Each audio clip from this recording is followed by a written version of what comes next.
Tumelani molweni bhotani lotshani abusheng. Dwesha nezidweshakazi namhlanje kuthiwa mandibuye mani nomyalezo uyeka intloko le imbi. Umyalezo endinawo mncinci namhlanje kuthiwa mandithi kuwe take care of number one. Kuthiwa take care of number one and number one is you. Kuthiwa kum ngale mina namhlanje mandikukhumbuze into yoba kwiingxubakaxaka ezikhoyo ebomini bakho okanye kwikhaya lakho, ezinye iingxaki zisafuna ikhaya lidibane. Ezinye iingxaki zifuna kubhungwe, zifuna ikhaya uba malibhunge, lihlale kulungiswa ngelinye ixesha, kuhlalwe ibhunga. Ezinye iingxaki zifuna into yoba iziphathimandla. Bakhona abantu abaxabileyo kumakhaya ethu. Bakhona abantu kuze kwenzeke izinto kufuneka kuvume bona, bengekavumi asinawushukuma, asinawukwenza nto.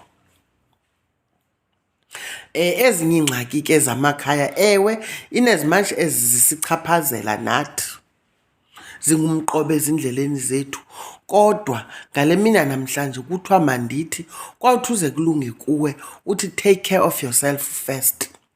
Mhlawumbi ungamameleki nje into othethayo ngomlomo ingenancasa nje, it is because ubeka abanye abantu phambili.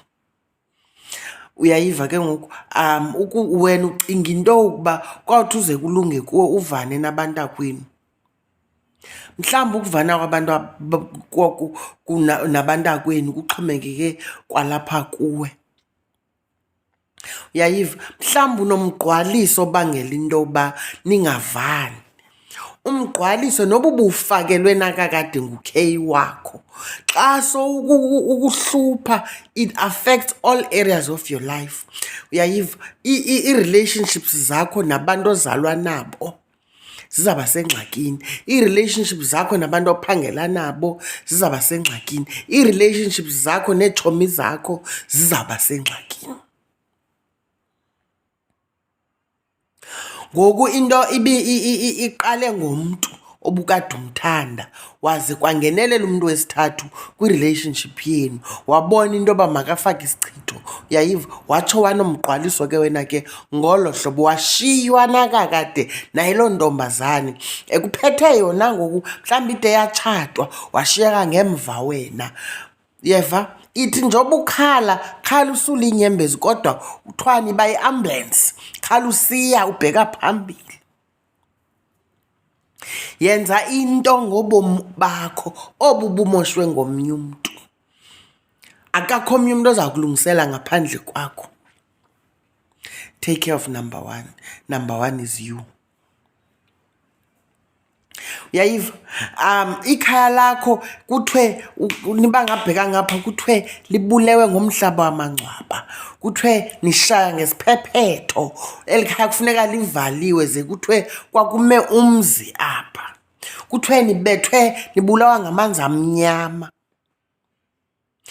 Anivani ningabantwana bekhaya, ingulo utsalela kwelakhe icala ngenxa yamanzi amnyama eniphehlelwe wona. Kodwa ukuze ilunge le nto, izawulunga njani ngoba kaloku asivani, sizintsalo.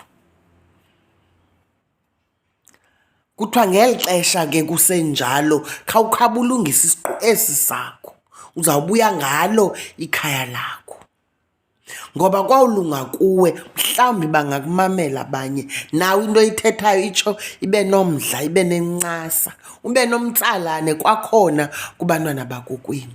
Umntu atsho abe nomdla wosondela kuwe, azofuna uncedo kuwe, akubone into yoba hayi mani, ubani ungumntu ongandincedayo. Nimane nikhululeka one by one. Sukulinda imini ongayaziyo, ulinda into yoba mhlawumbi sawuze sivane ngenye imini nabantwana bakamama. Lo mzuzu kungekalungi, khawukhabe ulungisa wena. Take care of number one. Number one being you. You can't pour from an empty cup. Awukwazi uphokozela abanye. Uyayiva, ibe nale yakho ikomityi iphela.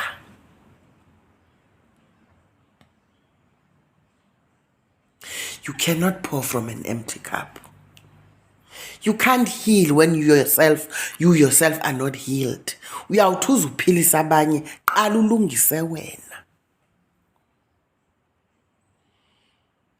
Qala ugcwalise yakho ikomityi yakho indebe, khawuqala uyigcwalise ngobusi phambi koba ube kanti ungakwazi uphokozela omnye umuntu. Sukuthi ngoba ubuphelayo bakho ubusi ube usafuna uphokoza ngoba uzawungabikho.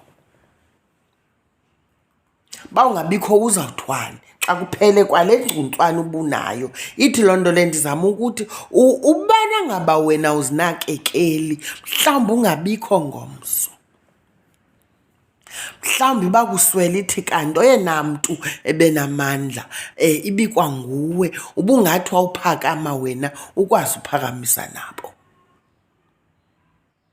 Do not be paralyzed by ingxaki zobomi. Take care of number one. Yayiva kuthiwa the journey of 1,000 miles begins with one step. Thatha unyawo lube lunye. Rome was not built in one day. Ukuze kulunge, uthatha isiqalo. Uyayiva ngelinye ixesha kubi kuwe, you are in a toxic relationship, mhlawumbi toxic marriage.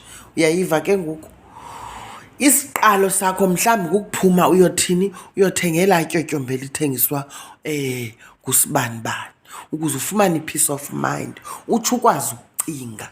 Uzawuthi usuka apha isitephu esilandelayo ingakukuthini, ingakukujikela tyotyombe libe sistena, okanye ujikele tyotyombe libe yi-business place, utsho uthengisele kulo ukwazi ukufumana imali yophuma uthini, uphucuke. Kukumhlekazi wam ndithe xa ndincokola naye unethaveni enkulu. Xa ndibuze wethu waqala njani, wathi ndaqala ngamakheyisi 2 ebhiya. Bendicokola naye last week lo mhlekazi. Uthi mama ndaqala ngamakheyisi 2 ebhiya kwaLanga. La makheyisi 2 azala amanye amakheyisi. Amakheyisi 2 azala ikheyisi yesithathu. Njalo njalo njalo njalo. Namhlanje ndikuxelele into yoba mna unelicense yakwa-SAB, uyithaveni emileyo namadoda. Uthayini ungaka lo mntu. Waqala ngamakheyisi, azange alindele into yoba kulunge kuqala apeye 1,000. Uyeva afumane umsebenzi o-perfect. Sometimes the perfect job iza kufumana ukule job ingekho perfect.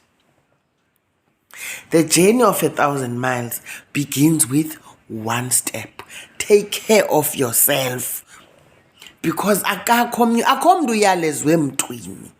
Silapha nje, akakho omnye umntu oyalezwe kuye, uyalezwe kuwe. Iimpendulo zakho zikwalapha kuwe. Fumana amandla kubani? Apha kuwe. Snap out of your depression and your anxiety. Snap out of it and start your journey of healing. Because the journey of 1,000 miles begins with one step. Uyayiva ke ngoku, thatha isifutho ufuthe. It's a first step. Mhlawumbi uzawutsho ukhumbula amaphupho. Mhlawumbi uzawutsho akufikele umakhulu emathongweni, akunika umkhombandlela, okanye akuvulela iintlahla zakho. You don't know. Kuthiwa manditsho ngale mina namhlanje bethunana, ndiselapha eBhayi ke bethuna, ndizawuba seBhayi until weekend. Yeah, ndibe ndibuyela eDikeni after that. Otherwise basandiphethe kakuhle ke nabantu baseBhayi. Enkosini bantu abathe gqolo ukumane ungena. Otherwise ke ndiyabulela ngento yonke, ndithi kuni nangam. So continue sharing and liking the videos. Yeah, thank you. Till the next one.